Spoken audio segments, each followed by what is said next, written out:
Welcome to my channel all about physics. আজ এই ভিডিওটিতে আমরা নতুন একটা ক্লাস 11-এর চ্যাপ্টার স্টার্ট করব।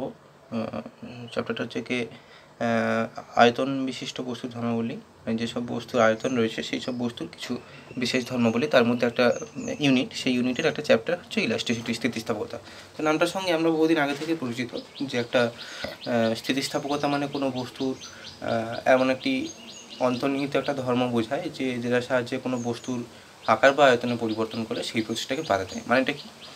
আমরা জানি যে একটা যদি স্প্রিং নেওয়া হয়, একটা এরকমভাবে যদি স্প্রিং নেওয়া হয়, তো আমরা যদি এই স্প্রিংটাকে একদিকে দেওয়ালে যদি আটকে আরেকটা দিকে যদি টানি, তাহলে স্প্রিংটার কিন্তু দৈর্ঘ্য বৃদ্ধি পাবে, স্প্রিংটার দৈর্ঘ্য বৃদ্ধি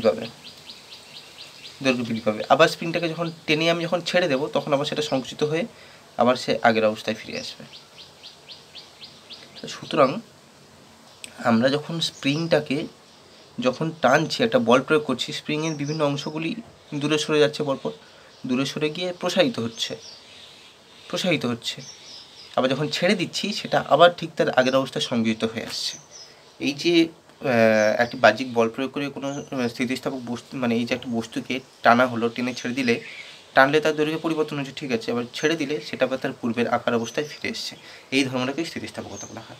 তাহলে স্থিতিস্থাপকতা কাকে বলা হয় না, বাহ্যিক বল প্রয়োগ করে কোনো বস্তুর আকার, এখানে আকার বা আয়তনে বা পরিবর্তনের চেষ্টা করলে যে ধর্মের জন্য বস্তু তার এই প্রচেষ্টাকে বাধা দেয়, এবং বাহ্যিক বল যখন অপসারিত হবে, যেই ধর্মের জন্য তার পূর্বের আকার এবং আয়তন ফিরে পায়, তাকে স্থিতিস্থাপকতা বলা হয়। এক্ষেত্রে কী হয় না, বস্তুটিকে বাহ্যিক বল প্রয়োগ করে টানা হলো, তাহলে টানার সময় আমরা টান লাগছে হাতে, মানে বস্তুটা আমার প্রচেষ্টা, এই টানার যে টেনে বাড়ানোর প্রচেষ্টাকে বাধা দিচ্ছে। কিন্তু তারপরে আবার যখন বাহ্যিক বল অপসারিত হচ্ছে, তখন বস্তুটি আবার ঠিক সংকুচিত হয়ে পূর্বের আকার বা আয়তন ফিরে পাচ্ছে। এটাকে স্থিতিস্থাপকতা বলা হচ্ছে। তাহলে বাহ্যিক বল প্রয়োগ করে কোনো বস্তুর আকার বা আয়তন পরিবর্তনের চেষ্টা করলে যে ধর্মের জন্য বস্তুটি এই প্রচেষ্টাকে বাধা দেয়, এবং বাহ্যিক বল অপসারিত হলে বস্তুটি ঠিক তার পূর্বের আকার ফিরে পায়, তাকে স্থিতিস্থাপকতা বলা হয়। এবার স্থিতিস্থাপকতা, কোন বস্তুর স্থিতিস্থাপকতা বেশি বলবো কী করে না, কোন বস্তুর স্থিতিস্থাপকতা, যে বস্তুর এই বাহ্যিক বল অপসারিত হলে, যে বস্তু মানে পূর্বের মানে বাহ্যিক বলের বিরুদ্ধে বাধাদানের ক্ষমতা, যে বাহ্যিক বলের বিরুদ্ধে কোনো বস্তুর বাধাদানের ক্ষমতা যার বেশি, সে বেশি স্থিতিস্থাপক হয়। এবার বাহ্যিক বলে অপসারিত হলে যে বস্তু যত তাড়াতাড়ি তার পূর্বের আকার আয়তন ফিরে পায়, তাকে বেশি স্থিতিস্থাপক বলা হবে। এবার স্থিতিস্থাপকতা কোন কোন বিষয়ের উপর নির্ভর করে?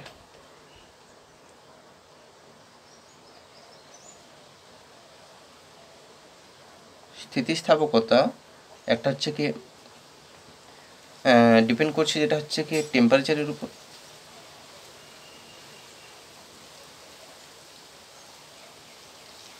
টেম্পারেচারের উপর স্থিতিস্থাপকতা কীভাবে ডিপেন্ড করছে না, সাধারণত উষ্ণতা বাড়লে স্থিতিস্থাপকতা কমে যায়, এবং উষ্ণতা কমালে স্থিতিস্থাপকতা মানে হ্রাস পায়, বৃদ্ধি পায়। তাহলে টেম্পারেচারের সাথে স্থিতিস্থাপকতা ব্যস্তানুপাতিক সম্পর্ক। তাহলে টেম্পারেচার, উষ্ণতা যদি বাড়ে, স্থিতিস্থাপকতা ধর্মে সাধারণত কমে যায়। এবার আর কোন কোন বিষয়ের উপর ডিপেন্ড করে? আর একটা বিষয়ের উপর ডিপেন্ড করে, যেটা হচ্ছে কোনো ধাতুর সাথে যদি অপদ্রব্য মেশানো হয়, ইমপিউরিটি যদি ঢোকানো হয়, কোনো ধাতুর সাথে যদি আমার কোনো অপদ্রব্য মেশানো হয়, তাহলে ধাতুটির স্থিতিস্থাপকতা ধর্ম পরিবর্তন হয়, সেটা বাড়তে পারে অথবা কমও হতে পারে।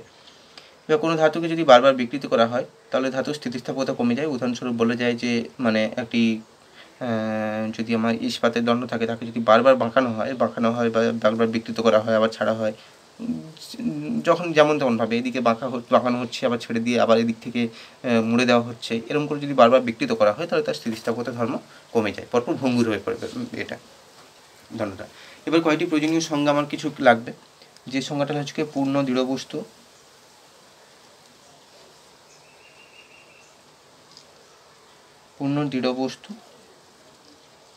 যেটাকে বলা হয় পারফেক্টলি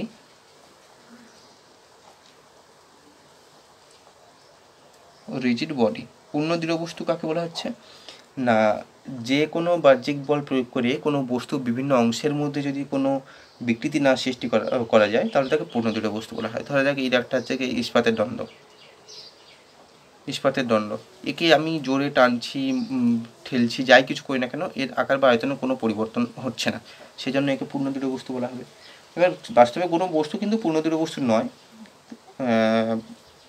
কারণ ইস্পাতকে আমরা জানি যে খুব বেশি জোরে বল প্রয়োগ করলে গরম করে সেটাকে বাড়ানো যায় বা কমানো যায়। তাহলে কোনো বস্তু পূর্ণ দৃঢ় বস্তু বাস্তবে হয় না, কিন্তু সাধারণত বলা হয় যে যেসব বস্তুর মধ্যে বাহ্যিক বল প্রয়োগ করে কোনো বস্তু দুটি অংশের মধ্যে যেহেতু আপেক্ষিক সরণ ঘটানো যায় না, কোনো মানে আকার বা আয়তনে কোনো পরিবর্তন করা যায় না, তাকে পূর্ণ দৃঢ় বস্তু বলা হয়। এবার পূর্ণ স্থিতিস্থাপক বস্তু কাকে বলা হয়?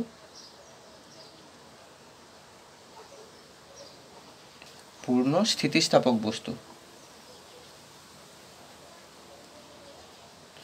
পূর্ণ স্থিতিস্থাপক বস্তু কাকে বলেছে? স্থিতিস্থাপক বস্তু মানে যার পূর্ণ স্থিতিস্থাপকতা ধর্ম রয়েছে। তাহলে যে কোনো বস্তুকে বাহ্যিক বল প্রয়োগে বিকৃত হওয়ার পরে ওই বলটিকে অপসারণ করলে বস্তু যে পূর্বের আকার বা আয়তন ফিরে পায়, তাহলে তাকে পূর্ণ স্থিতিস্থাপক বস্তু বলা হবে। তাহলে পূর্ণ স্থিতিস্থাপক বস্তুর ক্ষেত্রে কী বলা হচ্ছে? পারফেক্টলি ইলাস্টিক বডির ক্ষেত্রে তাহলে যে কোনো পরিমাণ বাহ্যিক বল প্রয়োগ করে বস্তুটিকে বিকৃত করার পরে যদি ছেড়ে দেওয়া হয়, বস্তুটি যদি তার পূর্বের আকার বা আয়তন সম্পূর্ণরূপে ফিরে পায়, তাহলে তাকে পূর্ণ স্থিতিস্থাপক বস্তু বলা হবে। তারপরে আমার কোনটা জানা হবে না? পূর্ণ অস্থিতিস্থাপক বস্তু, পারফেক্টলি মানে পূর্ণ অস্থিতিস্থাপক বস্তু।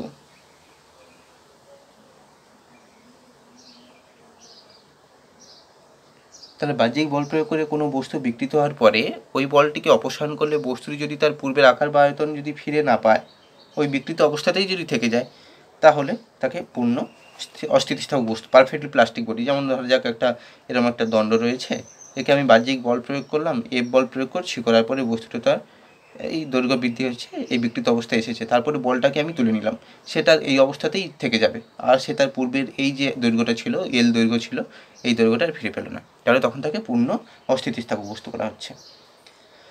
তাহলে স্থিতিস্থাপকতা ক্ষেত্রে আমরা জানলাম যে স্থিতিস্থাপকতা বলতে কোনো বস্তুর বাহ্যিক বল প্রয়োগ করে কোনো বস্তুর যদি আকার বা আয়তন পরিবর্তন করার চেষ্টা করা হয়, যে ধর্মের জন্য সেই প্রচেষ্টাকে বাধা দেয়, এবং বাহ্যিক বল অপসারিত হলে যে ধর্মের জন্য বস্তুটি ঠিক তার পূর্বের আকার ফিরে পায়, তাকে তো স্থিতিস্থাপকতা বলা হচ্ছে। স্থিতিস্থাপকতা তাহলে আমরা দেখছি যে স্থিতিস্থাপকতা যার এই যে বাহ্যিক বলের প্রভাবে বাধা দেওয়ার ক্ষমতা যার বেশি, সে বেশি স্থিতিস্থাপক অন্য বস্তু থেকে। স্থিতিস্থাপকতা কী কী বিষয়ের উপর নির্ভর করছে? আমরা দেখছি যে টেম্পারেচারের উপর নির্ভর করছে, যে টেম্পারেচার বাড়লে স্থিতিস্থাপকতা কমে যাচ্ছে। তার মধ্যে যদি ইমপিউরিটি ঢোকানো হয়, অর্থাৎ তার মধ্যে আমার যদি কোনো ধাতব অপদ্রব্য যদি কোনো ঢোকানো হয় তাহলে ধাতুর মধ্যে, তখন তার স্থিতিস্থাপকতার ধর্ম কমে যায়।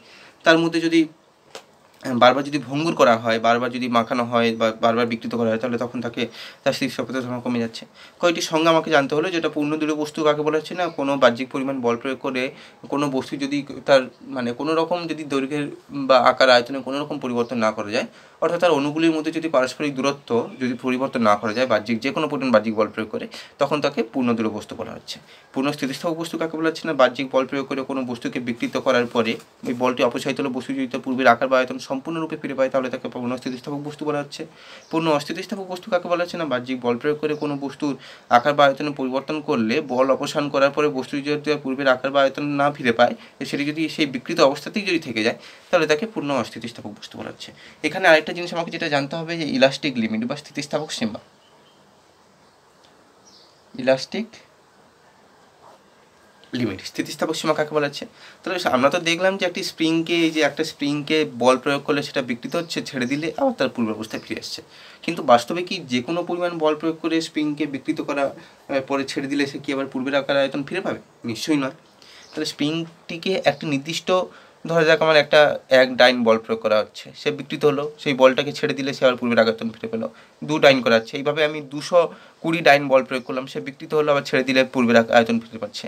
কিন্তু দেখা যাচ্ছে যে এই 20 ডাইনের পরে যদি 21 ডাইন বল প্রয়োগ করা হয়, সে বিকৃত হলো, ছেড়ে দিলে সে তার পূর্বের আকার আয়তন সম্পূর্ণরূপে ফিরে পাওয়া যাচ্ছে না, কিছুটা বিকৃতি থেকে যাচ্ছে। তারপরে আরও যত বলের পরিমাণ বাড়তে থাকছে, তার যতটা বিকৃতি থেকে যাচ্ছে সেটা পরিমাণ বাড়ছে। তাহলে একটা বলের একটা নির্দিষ্ট সীমার মধ্যে কোনো বস্তু পূর্ণ স্থিতিস্থাপক হয়।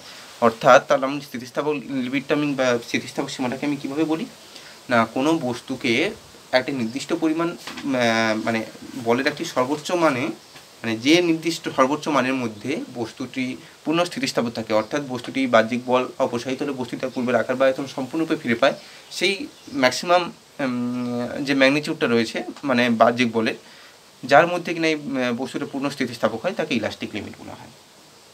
এবার স্থিতিস্থাপকতার ক্ষেত্রে আমরা দেখলাম, তাহলে স্থিতিস্থাপকতা বস্তু যে স্থিতিস্থাপকতা সেই ধর্মের মধ্যে দুটো জিনিস অ্যাসোসিয়েটেড, একটা হচ্ছে কি আমি বাহ্যিক বল দিচ্ছি, আর বস্তুটার আকার আয়তন এইসবের পরিবর্তন হচ্ছে।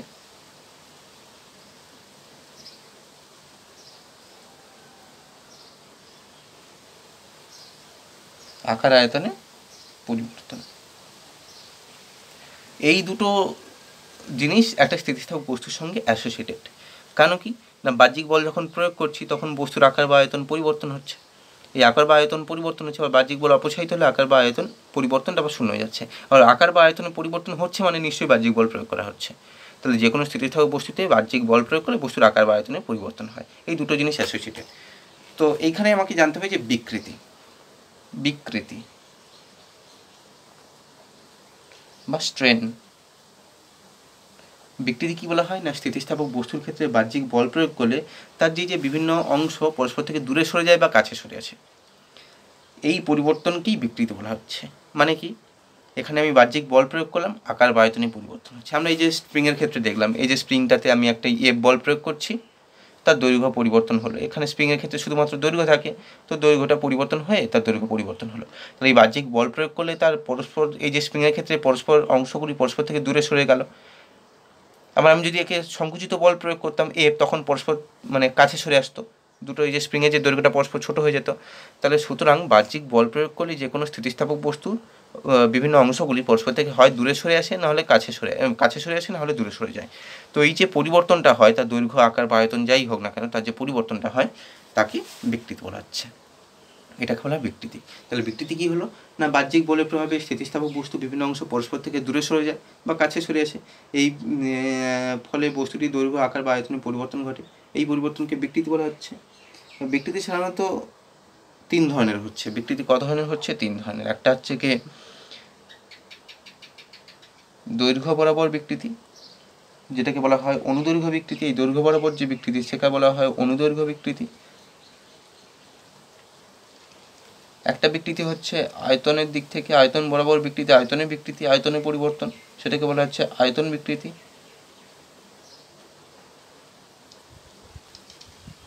আরেকটা যেটা পরিবর্তন হচ্ছে আকারগত বিকৃতি।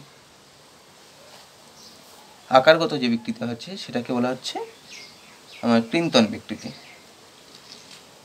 ক্লিন্তন বিকৃতি। তাহলে যে কোনো বস্তুর এই তিন ধরনের বিকৃতি হতে পারে। একটা দৈর্ঘ্যগত, যেমন স্প্রিংয়ের ক্ষেত্রে আমরা দেখেছি যে বল প্রয়োগ করলে স্প্রিংয়ের এই যে বল প্রয়োগ করলে স্প্রিংয়ের দৈর্ঘ্য বরাবর দৈর্ঘ্যের পরিবর্তন হয়। তাহলে সেক্ষেত্রে অনুদৈর্ঘ্য বিকৃতি। আয়তন বিকৃতি কি না, ধর যাক একটি গোলক আছে, গোলকটা চারিদিক থেকে যদি আমি সমানভাবে বল প্রয়োগ করি, গোলকটা সংকুচিত হবে, সেক্ষেত্রে আয়তনের পরিবর্তন হবে, সেক্ষেত্রে আয়তন বিকৃতি বলা হবে। আর আকার বিকৃতি কখন হবে? ধরা যাক আমার এরকম একটা দেশলাইয়ের খাপ রয়েছে, তার উপর থেকে আমি হাত দিয়ে টেবিলের উপর রাখলাম দেশলাইয়ের খাপটাকে, তার উপর দিয়ে একটা হাত ঘষে নিয়ে চলে গেলাম, দিলে কী হবে? তাহলে সে তার এইগুলোর বিকৃতি হবে, মানে তার এই রকম যে শেপটা সেটা আমার এই একটা সামান্তরিক শেপ পরিণত হয়ে যাবে। এই যে আকারে বিকৃতি, এক্ষেত্রে আয়তনের কোনো পরিবর্তন হলো না, কিন্তু আকারে পরিবর্তন হলো, এই বিকৃতিটাকে বলা হচ্ছে আমার ক্লিন্তন বিকৃতি। তাহলে বিকৃতি জিনিসটা কি হলো, যে স্থিতিস্থাপক বল প্রয়োগ করলে স্থিতিস্থাপক বস্তুর উপর বাইরে থেকে বল প্রয়োগ করলে বস্তুটির বিভিন্ন অংশ পরস্পর থেকে কাছে সরে এসে বা দূরে সরে যায়, এই যে পরিবর্তনটা তার দৈর্ঘ্য আকার বা আয়তনে, এটাকে বিকৃতি বলা হয়। আর বিকৃতি এটা তো আমার হলো আকার বা আয়তনের পরিবর্তনটাকে বিকৃতি। আর এই বাহ্যিক বল প্রয়োগ করলে স্থিতিস্থাপক বস্তুর ক্ষেত্রে তো অন্তর্নিহিত একটা বলের উদ্ভব হয়, যার ফলে সেটা মানে স্থিতিস্থাপক বলটা অপসারিত হলে, বাহ্যিক বল অপসারিত হলে সেই স্থিতিস্থাপকতার ধর্মের দরুন ভিতর দিকে সরে আসে। তো এই অন্তর্নিহিত যে বলটার উদ্ভব হয় তাকে বলা হয় পীড়ন। পীড়ন বা স্ট্রেস। স্ট্রেস কি বলা হচ্ছে না, বাহ্যিক বলের প্রভাবে কোনো বস্তুর মধ্যে বিকৃতির সৃষ্টি করলে তার মধ্যে ভেতরের দিকে একটি প্রতিক্রিয়া বলের উদ্ভব হয়। এই প্রতিক্রিয়া বলটিকে অভ্যন্তরীণ এই প্রতিক্রিয়া বল সেটা কিনা বস্তুটিকে তার পূর্বের আকার বা আয়তনে ফিরিয়ে নিয়ে দিতে চেষ্টা করে। একে এই যে বলটা প্রয়োগ হয় সেটা হচ্ছে কি একক ক্ষেত্রফলের উপর যে পরিমাণ বলটা উদ্ভব হয় তাকে পীড়ন বলা হচ্ছে। তাহলে আমরা জানি যে একটা ধরা যাক এই একটা দেওয়ালে একটি স্প্রিংকে লাগানো হলো এরমভাবে, এই স্প্রিং এল দৈর্ঘ্যের একটা স্প্রিং, ঠিক আছে। এখন এই স্প্রিংটিকে এর উপর আমি কত পরিমাণ বল প্রয়োগ করছি? এফ, বাইরে থেকে এফ বল প্রয়োগ করলাম। তাহলে ধরা যাক স্প্রিংটা হচ্ছে কি আমার কত হলো, সে ক্যাপিটাল এল দৈর্ঘ্যে স্প্রিংটার দৈর্ঘ্য পরিবর্তন হবে, যেহেতু বাইরে থেকে প্রসারক বল প্রয়োগ করা হলো স্প্রিংটার দৈর্ঘ্য বাড়বে। তাহলে স্প্রিংটার দৈর্ঘ্য আমার ধরা যাক ক্যাপিটাল এল ছিল আর স্মল এল বাড়লো, স্মল এল হলো এই দৈর্ঘ্য। এখন এই বাহ্যিক বলটা যখন অপসারিত হবে, যখন বাহ্যিক বলটা এইদিকে জিরো হয়ে যাবে, ঠিক সেই মোমেন্টেই এর ভেতর দিকে একটি বলের উদ্ভব হবে। এই বলটাকে বলা হচ্ছে স্থিতিস্থাপক বল। এটা হচ্ছে কি স্থিতিস্থাপক বল। এই বলটা কে প্রয়োগ করছে? বাইরে থেকে বলটা যখন অপসারিত হচ্ছে, এই স্থিতিস্থাপক বস্তুটার ভেতর দিকে একটি বল অটোমেটিক্যালি ক্রিয়েট হচ্ছে, সেই বলটাকে বলা হচ্ছে স্থিতিস্থাপক বল। আর প্রতি ইউনিট ক্ষেত্রফলে যে স্থিতিস্থাপক বলটা পীড়নটাকে ডিফাইন করা আছে সেটা হচ্ছে কি স্থিতিস্থাপক বল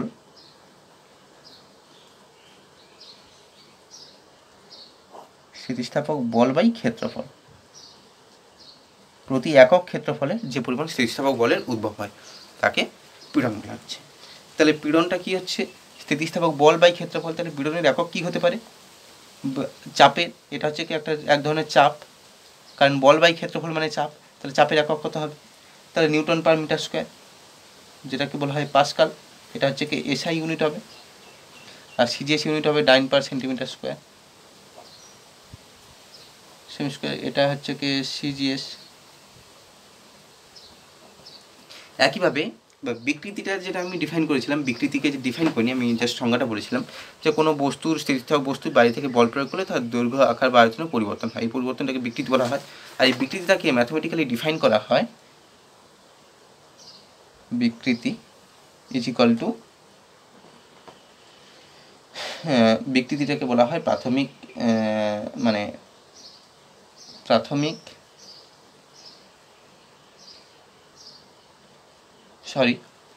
পরিবর্তন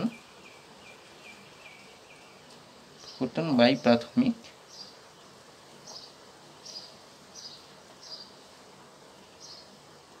আকার বা আয়তন বা দৈর্ঘ্য যাই বলি না কেন, তাহলে যতটা পরিবর্তন হচ্ছে ডিভাইডেড বাই প্রাথমিক। তাহলে আমার স্প্রিংয়ের ক্ষেত্রে আমার এখানে কি হলো, যে ক্যাপিটাল এল দৈর্ঘ্যে এ পরিমাণ বল প্রয়োগ করা হচ্ছে, তাহলে তার কতটা দৈর্ঘ্য বৃদ্ধি হলো?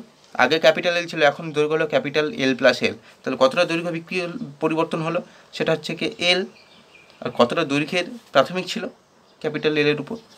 তাহলে বিকৃতি আমার কথা হলো capital small L by capital L. কতটা দৈর্ঘ্যের পরিবর্তন হলো ডিভাইডেড বাই কতটার উপর পরিবর্তন হলো, এটাকে বিকৃতি বলে। তাহলে বিকৃতিটাকে বলা হয় যতটা পরিবর্তন হলো, সেটা শুধুমাত্র দৈর্ঘ্যের হবে না, আয়তনের হতে পারে, আকারের হতে পারে, সেই small L by capital L. এইটা হচ্ছে আমার বিকৃতি। তাহলে বিকৃতির একক কত হবে? এটা দেখো, দৈর্ঘ্য বাই দৈর্ঘ্য, মানে একক বিহীন রাশি হবে, সমজাতীয় রাশির অনুপাত, তাই বিকৃতি হলো একক বিহীন রাশি।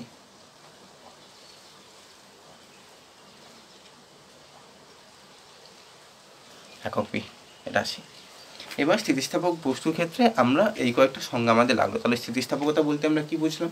যে স্থিতিস্থাপকতা হচ্ছে কি কোনো বস্তু বাইরে থেকে বল প্রয়োগ করলে বস্তুটির অভ্যন্তরীণ একটি বলের উদ্ভব হয়, যার ফলে কিনা বস্তুটি তার এই পরিবর্তনের প্রচেষ্টাকে বাধা দেয় এবং বাহ্যিক বল অপসারিত হলে এই বস্তুটি তার পূর্বের আকার বা আয়তনে ফিরিয়ে নিয়ে আসতে সাহায্য করে।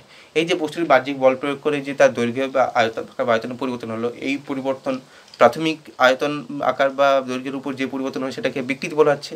আর বাহ্যিক বল প্রয়োগ করলে, বাহ্যিক বল অপসারিত হলে তার অভ্যন্তরীণ যে একটা বলের উদ্ভব হয়, সেই যে বলটাকে স্থিতিস্থাপক বল বলা হচ্ছে।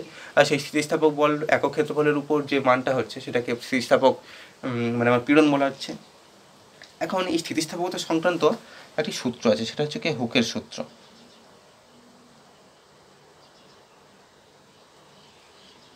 হুকের সূত্র কি বলছে? হুকস ল কি বলছে? যে স্থিতিস্থাপকতার যে সূত্রটি প্রকাশ করেছে হুক, সেটা বলছে যে স্থিতিস্থাপক সীমার মধ্যে পীড়ন বিকৃতির সঙ্গে সমানুপাতিক। যত সময় পর্যন্ত স্থিতিস্থাপক সীমা থাকবে তার মধ্যে পীড়ন ইজ প্রপোর্শনাল টু বিকৃতি। মানে কি? যদি পীড়ন বাড়ে তাহলে বিকৃতি বাড়বে, যদি পীড়ন কমে বিকৃতি কমবে। তাহলে পীড়ন ইজ প্রপোর্শনাল টু বিকৃতি, স্থিতিস্থাপক সীমার মধ্যে পীড়ন ইজ প্রপোর্শনাল টু বিকৃতি। তাহলে পীড়ন বাই বিকৃতি আমার কত হবে?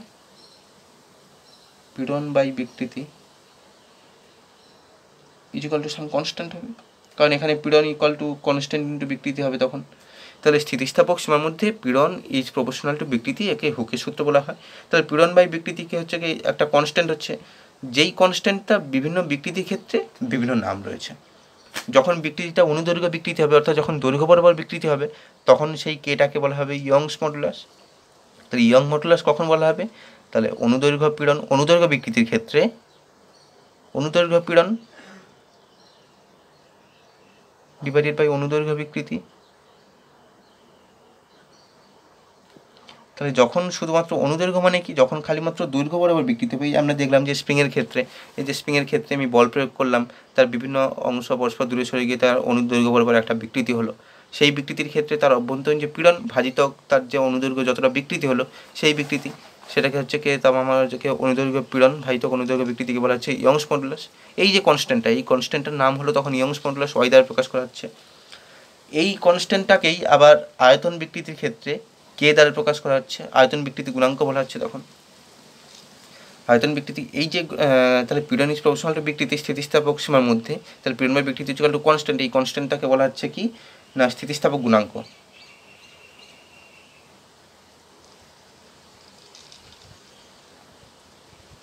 স্থিতিস্থাপক গুণাঙ্ক।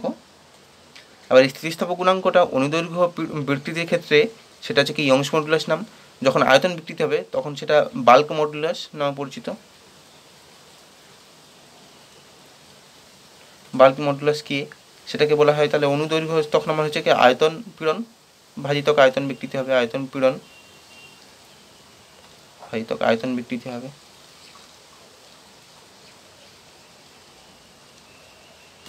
আয়তন বিকৃতি হবে। তাহলে এই যে স্থিতিস্থাপক যে আমার গুণাঙ্ক রয়েছে, যে পীড়ন ভাজিতক বিকৃতিতে স্থিতিস্থাপক গুণাঙ্ক হচ্ছে হুকের সূত্র অনুযায়ী, সেই স্থিতিস্থাপক গুণাঙ্কটা বিভিন্ন বিকৃতির ক্ষেত্রে বিভিন্ন নাম নিয়েছে। যে এটা ইয়ং গুণাঙ্ক নাম নিয়েছে যখন অনুদৈর্ঘ্য পীড়ন অনুদৈর্ঘ্য বিকৃতি ক্ষেত্রে, যখন দৈর্ঘ্য পর্ব কেবলমাত্র বিকৃতি হচ্ছে তখন তার অভ্যন্তরে উদ্ভূত অনুদৈর্ঘ্য পীড়ন ভাজিতক অনুদৈর্ঘ্য বিকৃতিকে ইয়ং গুণাঙ্ক বলা হচ্ছে। এটা বাল্ক মডুলাস নামে পরিচিত যখন বিকৃতিটা হচ্ছে আয়তন বিকৃতি, তাহলে সেক্ষেত্রে আয়তন পীড়ন ভাজিতক আয়তন বিকৃতি। এটা আবার শেয়ারিং মডুলাস বা ক্রিন্তন বিকৃতি নামে নাম নিয়েছে, ক্রিন্তন বিকৃতি এন দ্বারা প্রকাশ করা হয়, তখন কিনা কি হবে না ক্রিন্তন পীড়ন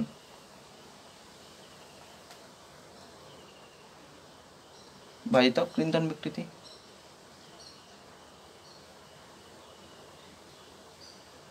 তাহলে এই যে স্থিতিস্থাপক গুণাঙ্কটি বিভিন্ন ক্ষেত্রে বিভিন্ন নাম নিয়েছে। যখন আয়তন বিকৃতি হচ্ছে তখন আয়তন বিকৃতি গুণাঙ্ক বলা হচ্ছে, যখন দৈর্ঘ্য বরাবর বিকৃতি হচ্ছে তাহলে অনুদৈর্ঘ্য বিকৃতির ক্ষেত্রে ইয়ংস মডুলাস নাম নিয়েছে, যখন ক্রিন্তন বিকৃতির ক্ষেত্রে আমার হচ্ছে কি ক্রিন্তন মানে ক্রিন্তন গুণাঙ্ক নাম নিয়েছে, মানে আমার শেয়ারিং স্ট্রেস বা ক্রিন্তন বিকৃতি গুণাঙ্ক যেটাকে বলা হচ্ছে দৃঢ়তা গুণাঙ্ক বলা হচ্ছে, দৃঢ়তা গুণাঙ্ক বলা হয় এটাকে, দৃঢ়তা গুণাঙ্ক নাম নিয়েছে এইগুলো। তাহলে আমার ইয়ংস মডুলাস কাকে বলা হচ্ছে, ইয়ংস মডুলাস তাহলে কী বলা হচ্ছে না অনুদৈর্ঘ্য বিকৃতির ক্ষেত্রে স্থিতিস্থাপক সীমার মধ্যে অনুদৈর্ঘ্য পীড়ন ভাজিতক অনুদৈর্ঘ্য বিকৃতিকে ইয়ংস মডুলাস বলা হচ্ছে।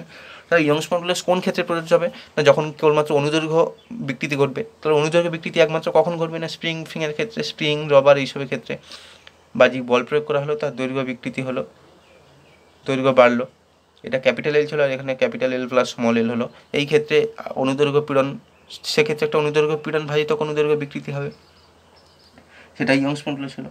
বাল্ক মডুলাস কখন হবে না আয়তন পীড়ন ভাজিত আয়তন বিকৃতি। সাপোজ একটা গোলক আছে, এর ভলিউম হলো ভি,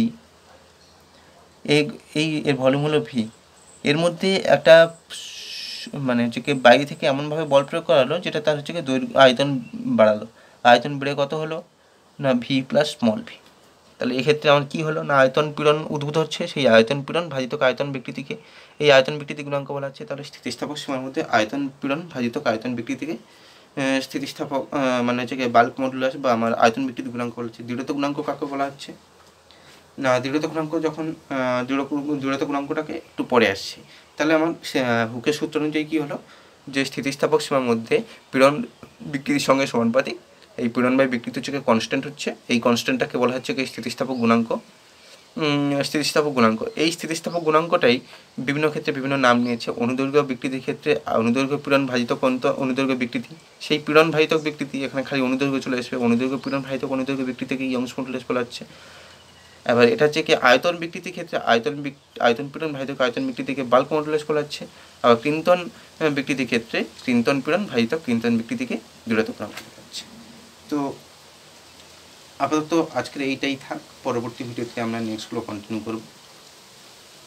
পরবর্তী ভিডিওতে আমরা ইয়ংস মডুলাসের মানগুলো বের করব, কীভাবে বের করতে হবে, বাল্ক মডুলাসটাকে বের করব, দূরত্ব গুণাঙ্কটাকে বের করব, তারপরে এগুলোর একক বের করব, এগুলোর মাত্রা বের করব, তারপর স্থিতিস্থাপক স্থিতিশক্তি বের করব, স্প্রিংয়ের বল ধ্রুবক, এইসব যে টপিকগুলো রয়েছে সেগুলো নিয়ে আমরা আলোচনা করব। Thank you.